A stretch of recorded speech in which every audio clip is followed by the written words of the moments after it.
ಸಾಮಾನ್ಯ ಸಭಾಧ್ಯಕ್ಷರೇ, ಆಯ್ತಲ್ಲ, ಹುಕ್ಕಾ ಬಾರು ಸಿಗರೇಟ್ ಎಲ್ಲ ಹೇಳಿದ್ದಾರೆ. ಹೊಸದು ಇ ಸಿಗರೇಟು ಆಮೇಲೆ ವೇಪ್ ಪೆನ್ಸ್ ಅಂತ ಬಂದಿದೆ, ಅದನ್ನು ಸೇರಿಸಬಹುದಾ ಅಂತ ಒಂದು ಮಾನ್ಯ ಸಚಿವರಿಗೆ. ಸಿಗರೇಟ್ ಇಡೀ ದೇಶದಲ್ಲೇ ಬ್ಯಾನ್ ಇದೆ, ಮಾರಾಟನೂ ಮಾಡಂಗಿಲ್ಲ. ಯಾರಾದ್ರೂ ಉಪಯೋಗ ಮಾಡ್ತಾ ಇದ್ರೆ ಅದು ಕಾನೂನು ಬಾಹಿರ. ಓಕೆ, ಅದಕ್ಕೂ ಇದರಲ್ಲಿ ಸೇರಿಸಿ. ಅಧ್ಯಕ್ಷರೇ, ಸಚಿವರೇ ಮಂಡಿಸಿ. ಒಂದು ನಿಮಿಷ. ಹುಕ್ಕಾ ಬಾರ್ ಅಂತ ಹೇಳಿದ್ರೆ ಸಚಿವರೇ, ಅದು ಸಿಗರೇಟ್ ಅದು ನಾಟ್ ಅಲೌಡ್. ಈ ಹುಕ್ಕಾ ಬಾರ್ ಅಂತ ಹೇಳಿದ್ರೆ ಏನು ಅನ್ನುವಂಥದ್ದನ್ನ ಮಾನ್ಯ ಸದಸ್ಯರಿಗೆ ಕೇಳಿದ್ರು. ಇಂಟರ್ಪ್ರಿಟೇಷನ್ನೇ ಇಲ್ಲ ಅದಕ್ಕೆ. ಹಿಂದೆ ನಾವಿದ್ದಾಗಲೂ ಕೂಡ ಪೊಲೀಸ್ ರೈಡ್ ಮಾಡ್ತಿತ್ತು, ಬಟ್ ಅದನ್ನು ಸೀಸ್ ಮಾಡ್ಲಿಕ್ಕೆ ಆಗ್ತಿರ್ಲಿಲ್ಲ.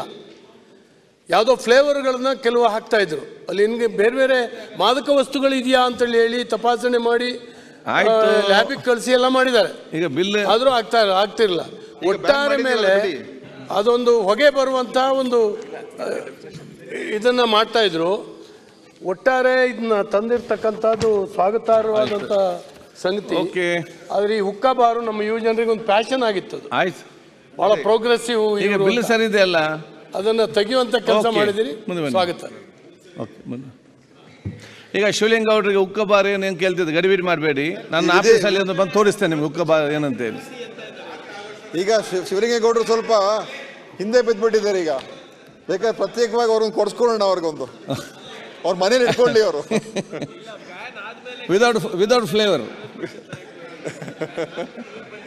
ಒಂದು ಕೊಡ್ಸ್ಕೊಡ್ತೀನಿ ಶಿವಲಿಂಗೇಗೌಡ. ಕೊಬ್ಬರಿ ಫ್ಲೇವರ್ ಕೊಟ್ಬಿಡಿ.